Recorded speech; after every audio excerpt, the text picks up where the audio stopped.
विद्यार्थी मित्रांनो, आपले पुनश्च एकदा स्वागत आहे.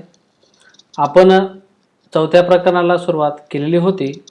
त्याच्यात मागच्या 2-3 व्हिडिओमध्ये आपण बऱ्याच मुद्द्यांचा अभ्यास केला आहे. तर त्याचा थोडक्यात आढावा घेऊ. राज्यांची भूमिका, स्वातंत्र्य, समता आणि शांतता प्रस्थापित करण्यासाठी राज्याची भूमिका कशी महत्त्वाची आहे त्याचा आपण अभ्यास केला.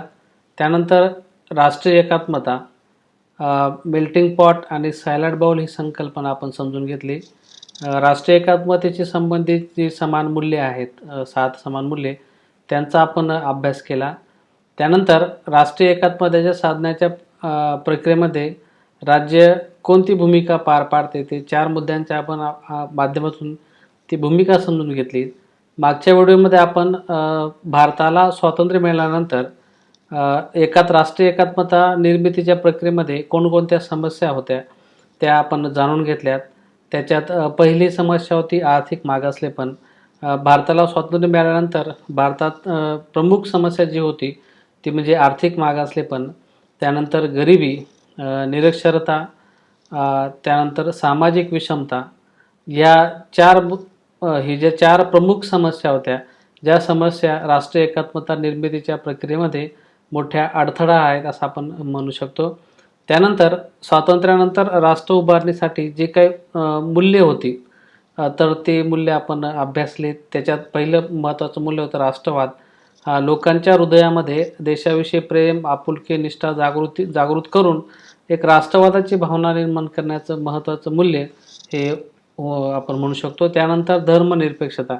भारतामध्ये अनेक जाती, धर्म, पंथ म्हणजे धार्मिक दृष्टीने फार मोठी विविधता आहे आणि मग अशा विविधतेतून एकता निर्माण करण्याचं महत्त्वाचं मूल्य धर्मनिरपेक्षतेच्या माध्यमातून राष्ट्र उभारणीसाठी धर्मनिरपेक्षता हे मूल्य अत्यंत आवश्यक होतं आणि त्याचाही आपण अभ्यास मागच्या व्हिडिओमध्ये केला होता.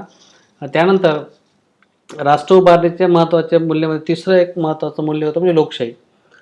भारताला स्वातंत्र्य मिळाल्यानंतर देशात कोणत्या प्रकारची शासन प्रणाली असावी याविषयी जेव्हा मंथन चालू होतं तेव्हा लोकशाही हा प्रकार किंवा लोकशाही व्यवस्था अत्यंत महत्त्वाची होती आणि म्हणून लोकशाही मूल्य रुजवण्याचं, लोकशाही मूल्याच्या माध्यमातून राष्ट्र उभारणी करण्याचं काम हे त्या माध्यमातून आपण झालं आणि त्याही मुद्द्याचा आपण अभ्यास या प्रकरणात केला.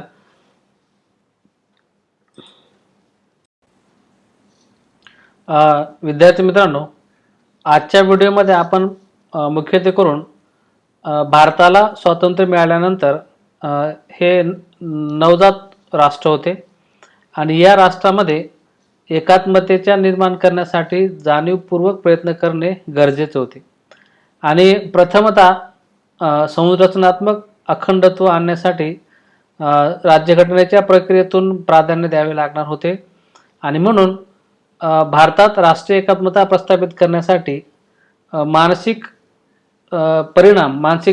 माध्यमातून आणि संरचनात्मक दृष्टिकोनातून कसे प्रयत्न केले गेले त्या 2 मुद्द्यांच्या माध्यमातून आपण अभ्यास करणार आहोत.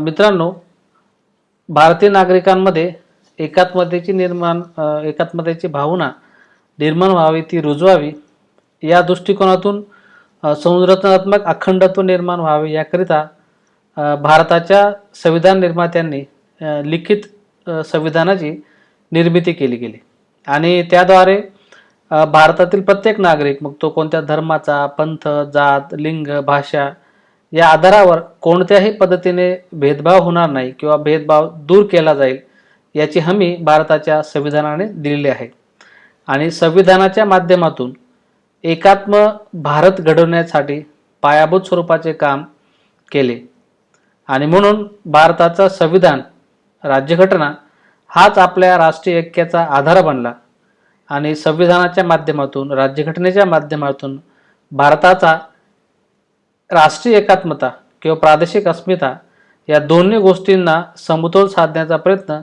केले आपल्याला पाहावयास मिळतात. राष्ट्रीय एकात्मता म्हणजे राष्ट्रपती व्यक्तीची मने जोडण्याची प्रक्रिया आहे.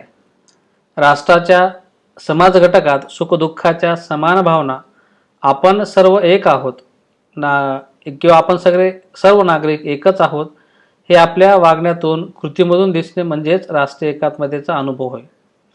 अशी भावना नागरिकांमध्ये आपोआपच निर्माण होणार नाही, तर ती जाणीवपूर्वक निर्माण करावी लागते आणि ती जोपासावी लागते. त्याकरता भारतात संरचनात्मक पातळीवर आणि मानसिक पातळीवर विशेष प्रयत्न करण्यात आले आणि आपण मानसिक पातळी आणि संरचनात्मक पातळी याचा अभ्यास आजच्या व्हिडिओमध्ये करणार आहोत. संरचनात्मक पातळीमध्ये काही मुद्दे आहेत, म्हणजे वैशिष्ट्य आहेत. त्या आधारे आपण संरचनात्मक परिणाम किंवा संरचनात्मक पातळीच्या माध्यमातून कशी राष्ट्रीय एकात्मता निर्मितीसाठी प्रयत्न केले गेले त्याचा आपण अभ्यास करणार आहोत. त्याच्यात पहिला मुद्दा आहे सार्वत्रिक प्रौढ मताधिकार. आता भारताने लोकशाहीचा स्वीकार केला आहे आणि लोकशाहीमध्ये नागरिक ही केंद्रबिंदू असते आणि म्हणून भारताच्या संविधानामध्ये जेव्हा मतदानाच्या संदर्भात विचारविनिमय झाला तेव्हा भारत असा एक देश आहे की ज्या देशामध्ये भारतातील प्रत्येक नागरिकाला, मग तो स्त्री असेल पुरुष असेल, त्याला म्हणजे जो भारताचा नागरिक आहे त्या भारताच्या नागरिकाला ज्याचं वय 21 वर्ष पूर्ण होते, म्हणजे 1987 मध्ये त्याच्यात बदल करून ज्याचं वय 18 वर्ष आहे, म्हणजे ती मर्यादा कमी करण्यात आली. परंतु जो प्रौढ नागरिक आहे त्या प्रत्येक नागरिकाला मतदानाचा अधिकार दिला आणि मतदानाचा अधिकार दिल्यानंतर भारताच्या जनतेच्या मनात एकात्मतेची भावना निर्माण करण्यासाठी प्रामुख्याने त्या व्यक्तीने राजकीय प्रक्रियेमध्ये सहभाग होणे आवश्यक होते. म्हणजेच काय, सार्वत्रिक मतदानाच्या माध्यमातून तो व्यक्ती मतदान प्रक्रियेमध्ये येईल, त्या आपले सरकार स्थापन करेल, तो आपल्या माध्यमातून प्रातिनिधिक लोकशाहीमध्ये मतदानाला अत्यंत महत्त्वाचा अधिकार आहे आणि म्हणून जनतेचा मतदानाच्या प्रक्रियेमध्ये राजकीय सहभाग हा अधिकाधिक वाढला पाहिजे आणि त्या माध्यमातून लोकशाही दृढ झाली आणि लोकशाही दृढ झाले तर आपोआपच लोकशाही आणि राष्ट्रीय एकीकरण या दोन्ही गोष्टींच्या माध्यमातून एकात्मता साधण्याचं महत्त्वाचं काम हे होणार होतं आणि म्हणून सार्वत्रिक प्रौढ मतदानाच्या माध्यमातून लोकांमध्ये राष्ट्रीय एकात्मतेची भावना रुजवण्याचं काम हे संरचनात्मक दृष्टिकोनातून झालेले आपल्याला पाहावयास मिळते.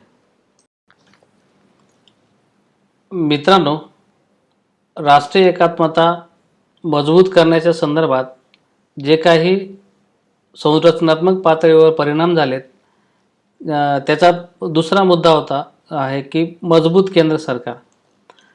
विद्यार्थी मित्रांनो, भारत हा खंडपाया देश आहे. त्याचबरोबर भारतात अनेक भाषा, संस्कृती, चालीरीती आहेत आणि ही विविधता कायम ठेवण्यासाठी व भारतातील सर्व प्रदेशांना व प्रादेशिक विशेषता त्यांना प्रतिनिधित्व देण्यासाठी संघ राज्य शासन पद्धतीचा स्वीकार करण्याशिवाय भारताच्या तत्कालीन राज्यकर्त्यांपुढे दुसरा पर्याय नव्हता आणि म्हणून या खंडपाया देशाला एकाच शासनाला प्रभावीपणे संपूर्ण भारताचा राज्यकारभार पाहणे शक्य नव्हते आणि म्हणून यासाठी संघ राज्य शासन पद्धतीचा स्वीकार करण्यात आला. परंतु भारताला एकसंघ ठेवण्यासाठी, कारण का की जेव्हा भारताला स्वातंत्र्य प्राप्त झाले तेव्हा भारताच्या राज्यकर्त्यांपुढे मोठी समस्या होती. त्याच्यात फाळणी झाली होती. पूर्व आणि पश्चिम पाकिस्तानची निर्मिती झाल्यानंतर मोठ्या सीमा भागामध्ये मोठ्या प्रमाणावर दंगली उसळल्या होत्या. त्याच्यानंतर फाळणीनंतर प्रामुख्याने अजून एक जी मोठी समस्या होती ती म्हणजे संस्थानांचं विलिनीकरण. संस्थानांचं म्हणजे जवळजवळ 560 पेक्षा संस्थाने भारतात विलीन करण्याचं महत्त्वाचं उद्देश किंवा महत्त्वाचं काम हे होतं आणि म्हणून भारताच्या तत्कालीन परिस्थितीचा जर आपण विचार केला आणि मग या एवढ्या विशाल काय देशाला जर एकसंघ ठेवायचा असेल तर मध्यवर्ती जे सरकार आहे, अर्थात केंद्र सरकार हे अधिकाधिक मजबूत असणे हे आवश्यक होते.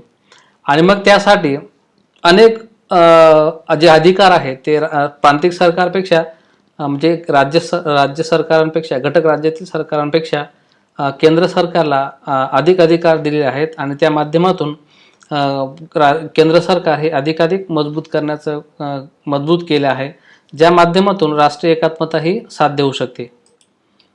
आता ते अधिकार म्हणजे आपण थोडक्यात जर आपण विचार केला तर जे अधिकारांची विभागणी केली गेली, ज्यात केंद्र सूची असेल, राज्य सूची असेल, समवर्ती सूची असेल, अशा पद्धतीने म्हणजे केंद्र सूचीतल्या विषयांवर कायदे करण्याचा अधिकार केंद्राला प्राप्त झाला, राज्य सूचीतील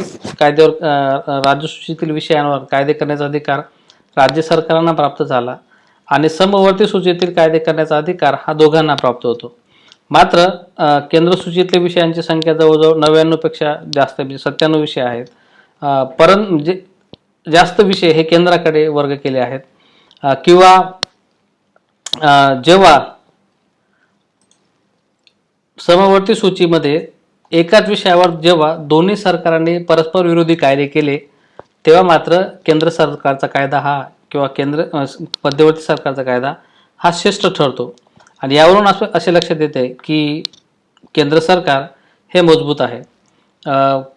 जे आणीबाणीची जी कलम आहेत, कलम 352, 356, 360 या कलमान्वये राज्य सरकारपेक्षा केंद्र सरकारला अधिक प्राप्त होत असतात. 356 कलमान्वये जर राष्ट्रपतीची खात्री झाली तर एखाद्या राज्यामध्ये राज्य आणीबाणी लागू करण्याचं जे महत्त्वाचं कलम आहे, ज्या माध्यमातून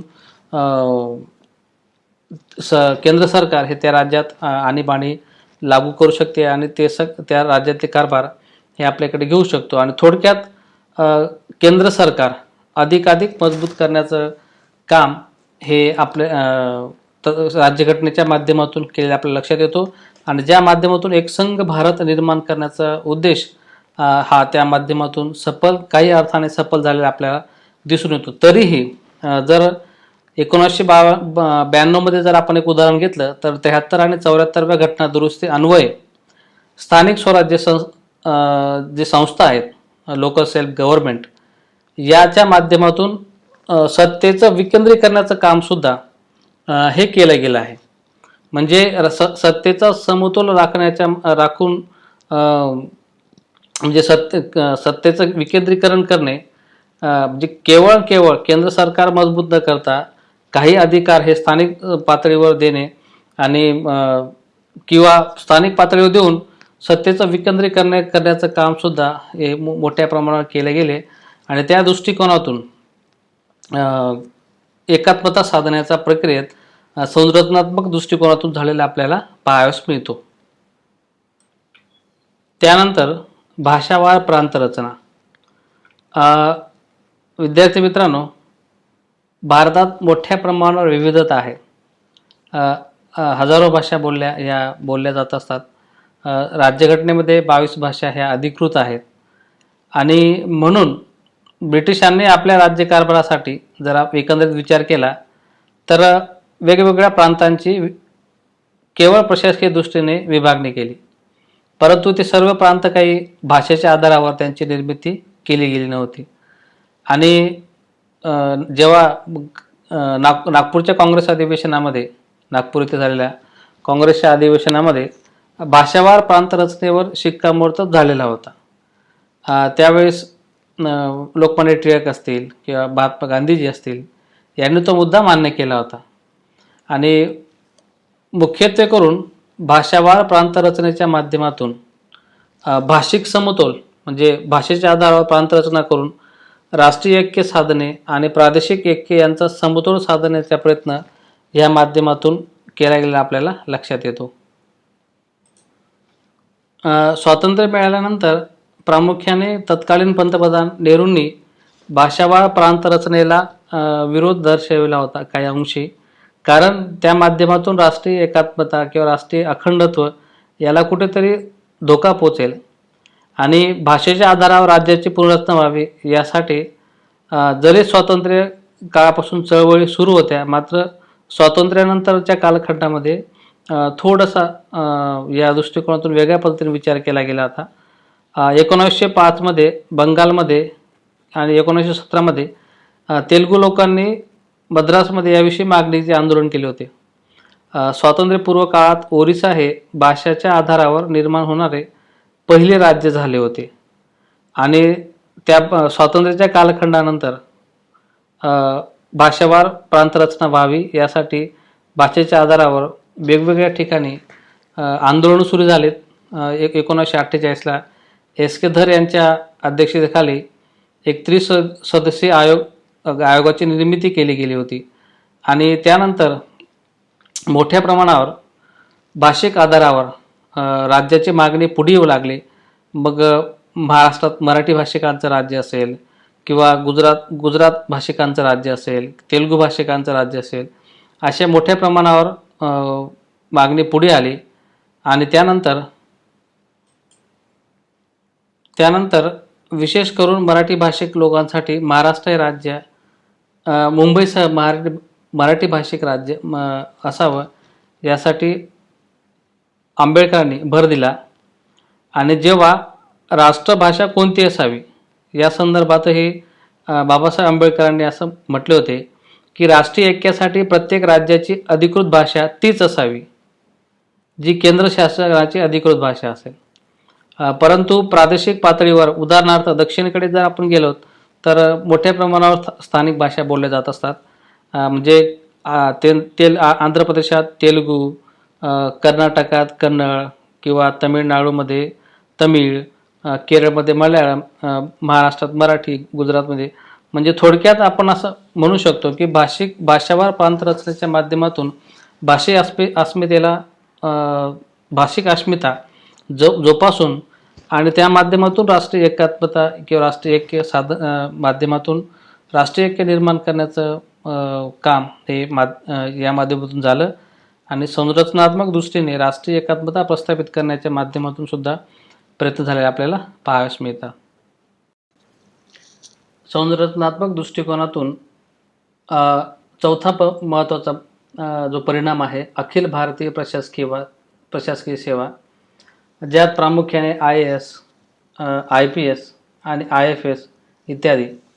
आता भारताची एकता, अखंडता आणि स्थैर्य कायम ठेवण्यासाठी मुख्यत्वे करून भारतीय सेवांची निर्मिती संविधानात करण्यात आली आहे आणि या सेवांच्या माध्यमातून भारताची एक अखंडता जोपासण्याचं काम हे केलं जातं आणि या सेवकांची नियुक्ती मुख्यत्वे करून केंद्र सरकारकडून केली जात असते आणि ती घटक राज्यात केली जाते आणि त्यांना केंद्र आणि राज्यात यांच्या दुवा म्हणून हे हे सेवा देण्याचं काम हे करत असतात आणि त्या माध्यमातून केंद्र सरकार आणि राज्य सरकार यांच्या माध्यमात समन्वय साधला जातो आणि त्या दृष्टिकोनातून एक स्थिरता किंवा एकता टिकवून ठेवण्यासाठी अखिल भारतीय प्रशासकीय सेवेच्या माध्यमातून एकता आणि अखंडता जोपण्यासाठी प्रयत्न केला जातो असं आपण म्हणू शकतो. त्यानंतरचा पाचवा महत्त्वाचा मुद्दा आहे तो म्हणजे एकात्मता परिषद. भारताचे तत्कालीन पंतप्रधान पंडित जवाहरलाल नेहरू यांनी 1961मध्ये राष्ट्रीय एकता परिषदेची किंवा राष्ट्रीय एकात्मतेच्या संबंधात विविध मुद्द्यांच्या समाधानासाठी एका संमेलनाचे आयोजन केले होते आणि 1962मध्ये राष्ट्रीय एकता परिषदेच्या माध्यमातून ही पहिली अधिकृत बैठक होती. ज्या बैठकीचा उद्देश होता की भारतामध्ये एकता टिकवण्यासाठी कोणकोणत्या गोष्टीच्या जे त्यावर चर्चा झाली.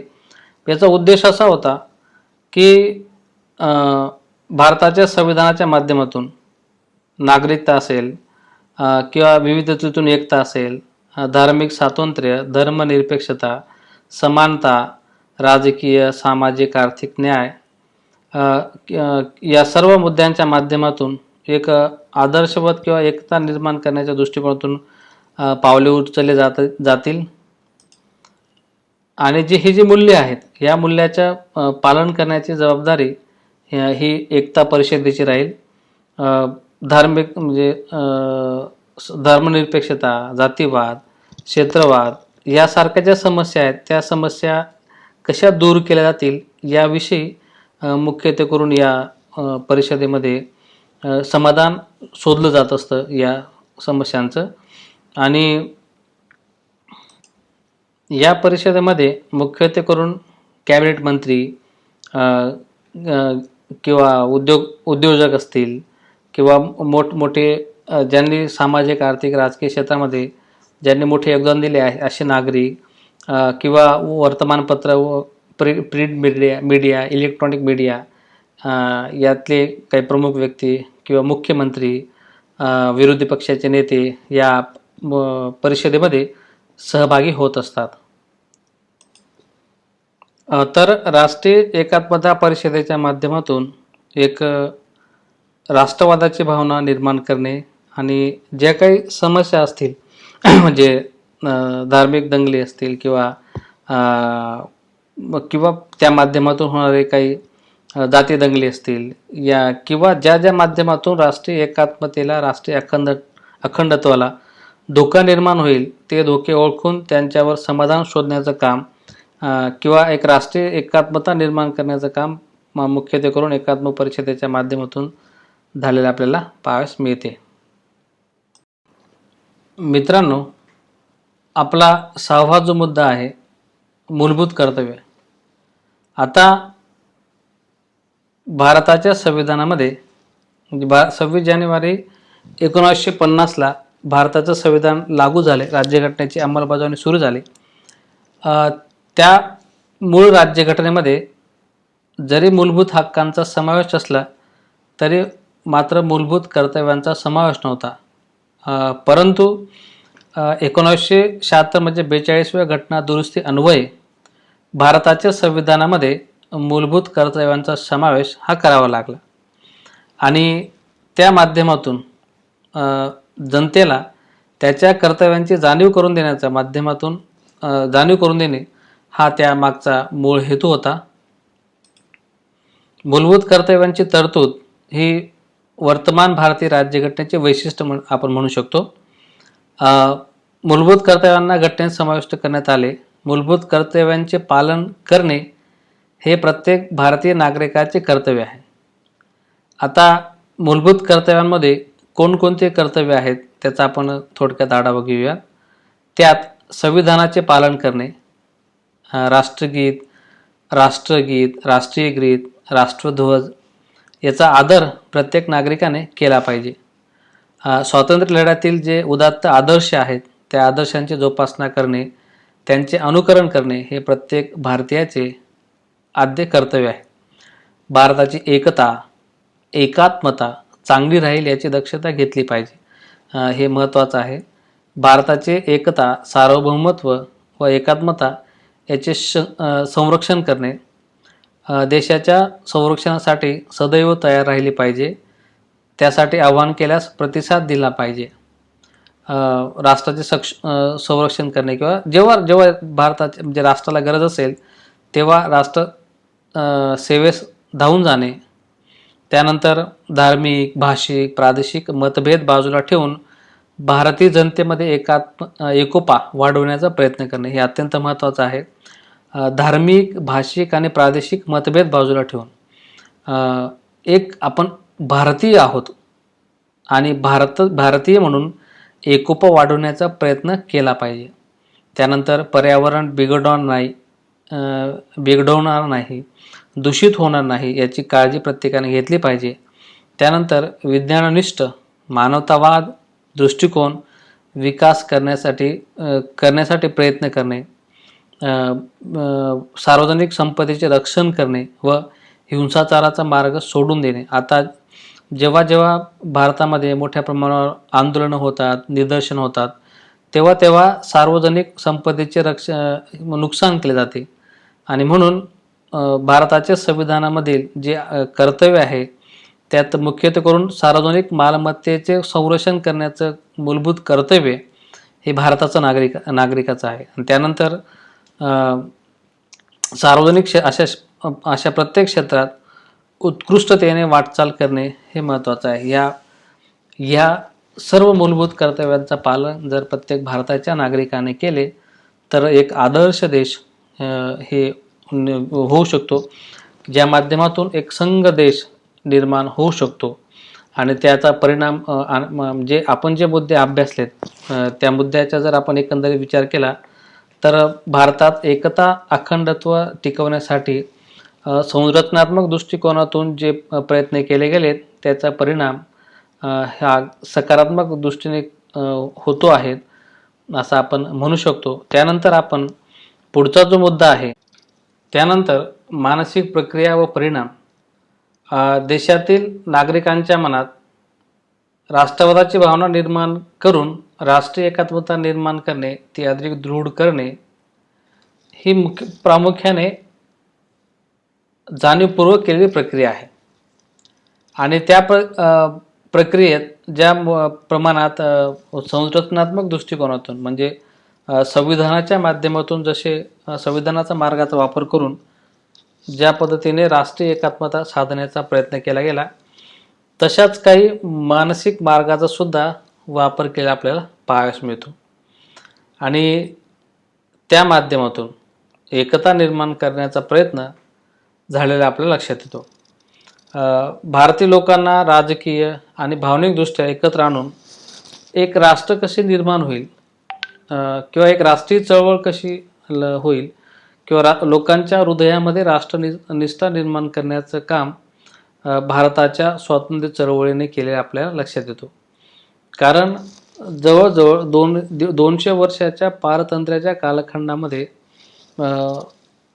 किंवा कालखंडातून पारतंत्र्याच्या जोखडातून भारताला स्वातंत्र्य मिळवून देण्यासाठी अनेक नेत्यांनी म्हणजे मी यापूर्वीच बोललो होतो की म्हणजे मवाळ विचारसरणी असेल किंवा जहाल विचारसरणी असेल, अनेक लोकांनी आपल्या प्राणाची आहुती दिली. आणि तो जो आपला इतिहास आहे राष्ट्रीय स्वातंत्र्याच्या चळवळीचा जो इतिहास आहे त्या चळवळीच्या इतिहासाच्या माध्यमातूनही राष्ट्रनिष्ठा निर्माण करण्याचं काम किंवा त्या स्वातंत्र्य चळवळीने एक अखंड राष्ट्र निर्माण करण्याचं भूमिका ही मोठ्या प्रमाणावर पार पाडली आहे. अजून जर आपण एकंदर विचार केला तर भारत हा विविधता असलेल्या भौगोलिकदृष्ट्या असेल किंवा अनेक बाबतीत असेल, भारतामध्ये प्रचंड विविधता आहे. परंतु या विविधतेमध्ये एक समान असा धागा आहे, तो म्हणजे समान संस्कृतीचा. आणि या समान सांस्कृतिक धाग्याने सर्व लोकांना, भारतातील सर्व नागरिकांना एका सूत्रात तो धागा बांधत असतो. आणि मग पार्श्वभूमी तर पाहिली तर भारताच्या स्वातंत्र्य चळवळीमध्ये जे काही आदर्श मूल्ये रुजली गेलीत त्या आदर्श मूल्यांच्या, विचारांच्या, आदर्शांच्या माध्यमातून भारताच्या जनतेला राजकीय आणि भावनिकदृष्ट्या जो आपला इतिहास आहे तो एकत्र बांधत असतो.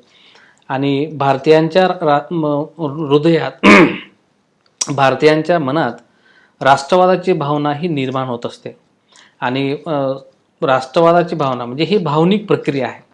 आणि भावनिक प्रक्रिया जशी संघटनात्मक संरचनात्मक माध्यमातून जशी घडून येते तशी ती मुख्यत्वे करून मानसिकदृष्ट्या होणे हे अत्यंत महत्त्वाचं आहे आणि परिणामकारक आहे.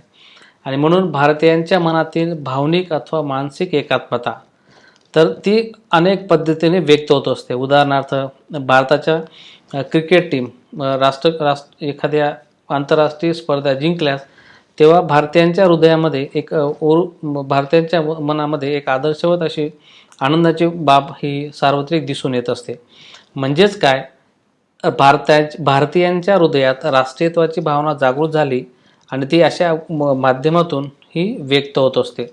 आणि म्हणून राष्ट्रगान, राष्ट्रगीत, राष्ट्रीय चिन्ह, राष्ट्रीय पक्षी, राष्ट्रीय प्राणी इत्यादींच्या प्रतीकाच्या माध्यमातून ती वेळोवेळी प्रदर्शित होत असते. आणि म्हणून देशाबद्दल असलेले प्रेम, आदर, निष्ठा, आपुलकी, जिव्हाळा हा अनेक वेळेच्या किंवा अनेक प्रकरणाच्या किंवा अनेक मुद्द्यांच्या माध्यमातून ही दिसून येते. त्याची प्रचिती अनेक वेळा दिसून येत असते. आणि म्हणून भारतामध्ये किंवा भारतात राष्ट्रीय एकता, अखंडत्व किंवा राष्ट्रीय एकात्मता ही जी भावनिक प्रक्रिया आहे, ती भावनिक प्रक्रिया निर्माण करण्यासाठी मानसिक दृष्ट्या परिणाम किंवा मानसिक दृष्टीने सुद्धा प्रयत्न झाले आपल्याला पाहायला मिळतात. विद्यार्थी मित्रांनो, आज आपण इथं थांबूयात. आजच्या व्हिडिओमध्ये आपण राष्ट्रीय एकात्मता प्रस्थापित करण्यासाठी कोणत्या मुद्द्यांच्या माध्यमातून प्रयत्न केले गेलेत त्याचा आपण अभ्यास केला.